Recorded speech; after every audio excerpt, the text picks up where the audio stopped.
Hi friends, welcome to our channel. ఈరోజు మీకోసం Belgium మెల్నాయిస్ puppies అనేవి అమ్మకానికి అయితే తీసుకురావటం జరిగింది. ఓన్లీ మేల్ పప్పీస్ అమ్మకానికి అయితే ఉన్నాయి. అంతేకాకుండా చాలా యాక్టివ్గా ఉంటాయి. ఎటువంటి హెల్త్ ప్రాబ్లమ్స్ అనేవి ఏమీ లేవు. వ్యాక్సినేషన్ కంప్లీట్ అయింది. వ్యాక్సినేషన్ రికార్డ్ అనేది కూడా ఉంది. ట్రాన్స్పోర్టేషన్ ఏపీ మరియు తెలంగాణ ఈ 2 స్టేట్స్కి ప్రొవైడ్ చేస్తారు. పప్పీస్ ఉన్న లొకేషన్ వచ్చేసి హైదరాబాద్.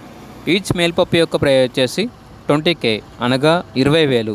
ప్రైస్లో డిస్కౌంట్ అనేది కూడా ఇస్తారు. ఇక పప్పీస్ కావాలన్న వారు ఈ వీడియో కింద టైటిల్లో ఓనర్ నెంబర్ అనేది డిస్ప్లే చేయడం జరిగింది. ఓనర్కి కాల్ చేయండి. అలాగే ఛానల్ని ఇంతవరకు సబ్స్క్రైబ్ చేయకపోతే సబ్స్క్రైబ్ చేసుకోండి. Thank you. By by.